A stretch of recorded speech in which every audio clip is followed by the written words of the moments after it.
Welcome to another video from Colorado Chip Design. This is Rashid. Today we are going to study an important concept for adders, and that is overflow. What is overflow, why it's important, and how it's implemented in gates. That's the topic of this video. The first I show you what is overflow and why it's important. Yeah, so if you look at here, in this example, I have 5 bits. 1, 2, 3, 4, 5. And this is an unsigned number. So let's ignore that this is not a signed bit. It's like a regular bit of 2's power 1, 2, 4, 8, 16. In 5 bits, the smallest number that we can represent in 5 bits unsigned is 0. I mean, everything is 0. It's not a negative one, so there's no negative. So smallest is 0. The largest number we can represent is what? Is 31, which is 1, 1, 1, 1, 1. So if these are all ones, so you can think that 8, 4, 12, 2, 14, 15, and this is 16, which is 31. So if you remember this formula, we have 2 raised to power n, which is 5, and this is unsigned, minus 1, 31. Let's take an example. What happens when we add 2 numbers and the 2 numbers become higher than, the addition of 2 numbers becomes higher than 31? Okay. Like for example, plus 18, 16, plus 2, 18, 15 is all these ones. When you add them, the result is 33. So let's add them in binary. 0, 1, 1. So no carry. 1, 1, 0, 1 carry. Then 1, 1, 0, 1 carry. 1, 1, 0, 1 carry. Okay. Then 1, 1, 0, 1 carry. If these are 5 bits, we will study a concept of registers.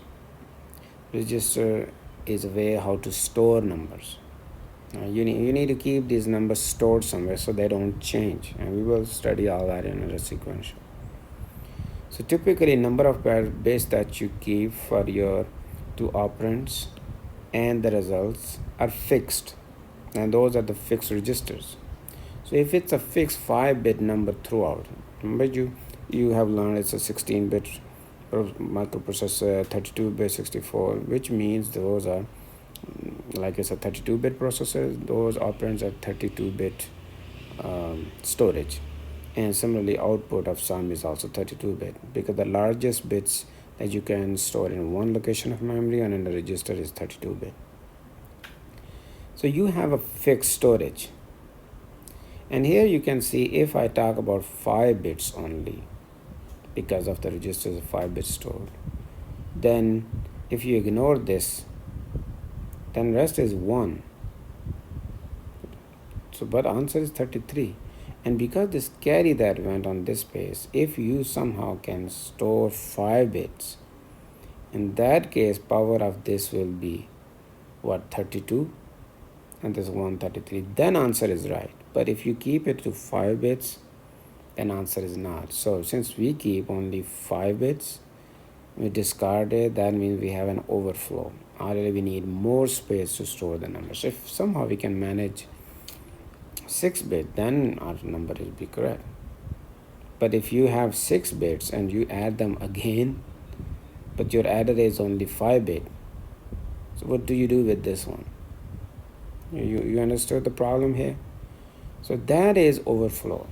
And we need to be able to detect when overflow happens, because otherwise we will be storing a wrong number here.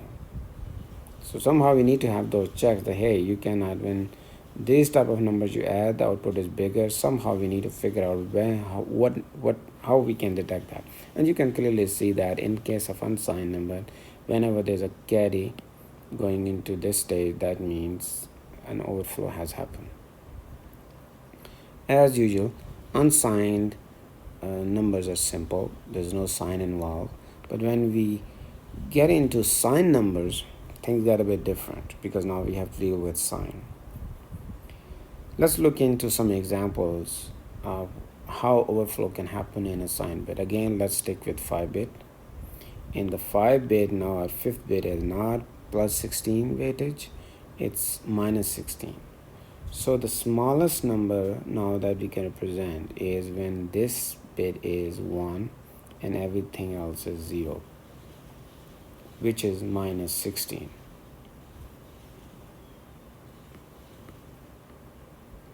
Right, this is the smallest number. Anytime we add numbers here, it will increase the number because this thing is minus. Now what is the largest number